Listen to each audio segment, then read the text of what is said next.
Fala galera, sejam bem-vindos ao Aprende Menino, canal onde aprender geografia fica muito mais fácil. Na aula de hoje nós vamos falar sobre fatores climáticos. Quando a gente fala de clima, a gente tem que falar sobre fatores climáticos que são forças, são elementos que podem modificar o clima de uma área, são elementos muito relevantes que vão contribuir de maneira muito direta na definição de o clima de uma área.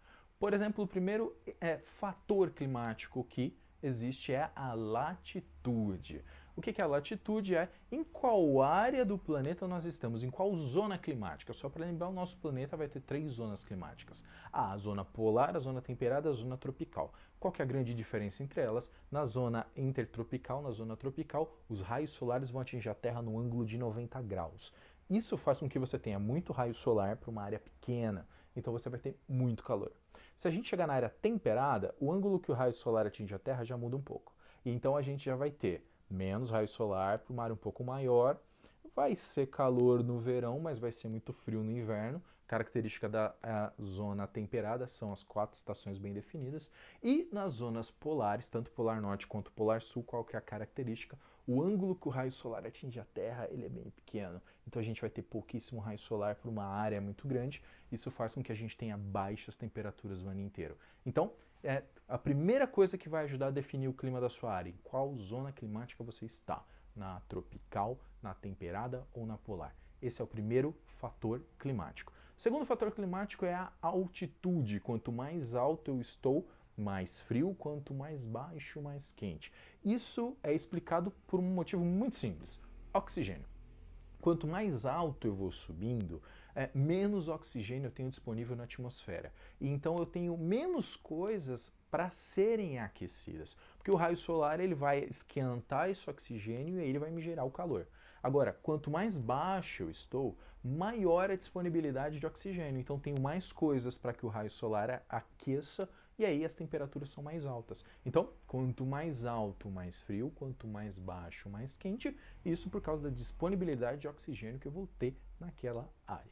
Depois eu vou ter dois fatores climáticos que têm a ver com a umidade e também um pouco com a temperatura das áreas, que são a maritimidade e a continentabilidade. Se eu estou numa área próxima ao mar, eu vou ter algumas características, tá? Então a minha umidade vai ser maior, uma vez que eu estou próximo do mar, estou próximo da água, e a minha amplitude térmica vai ser menor. Amplitude térmica é a diferença entre a máxima e a mínima temperatura registrada num dia. Por exemplo, se eu estou numa área litorânea, que significa que, vamos pegar o exemplo, vai fazer 30 graus num dia, a temperatura mais alta é de 30 graus e a mais baixa é de 25.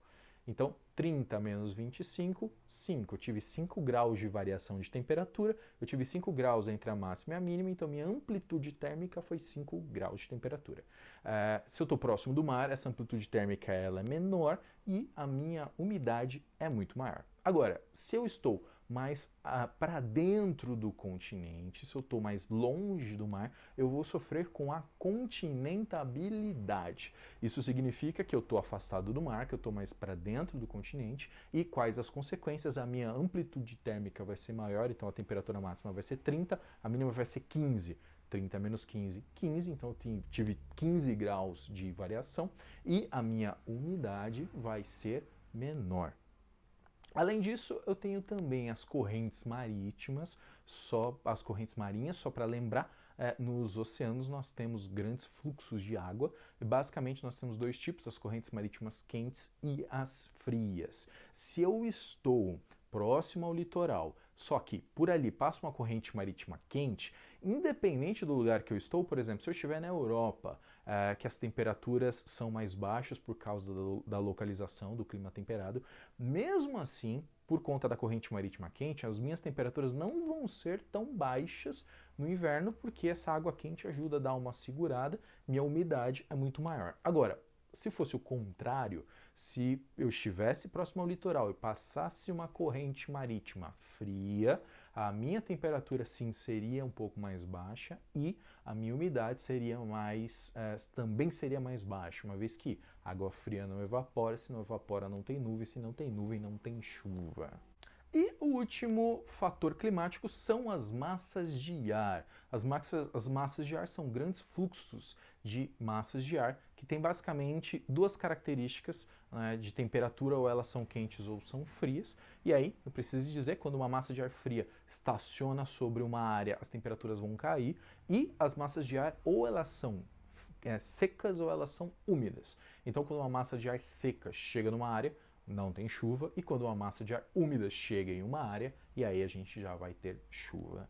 E é isso aí, galera. Espero que vocês tenham gostado, espero que vocês tenham entendido. Deixa suas dúvidas, sugestões aí nos comentários. É um prazer voltar a gravar vídeo para vocês. Obrigado por todos os inscritos, obrigado pela paciência. Até a próxima aula. Tchau, tchau.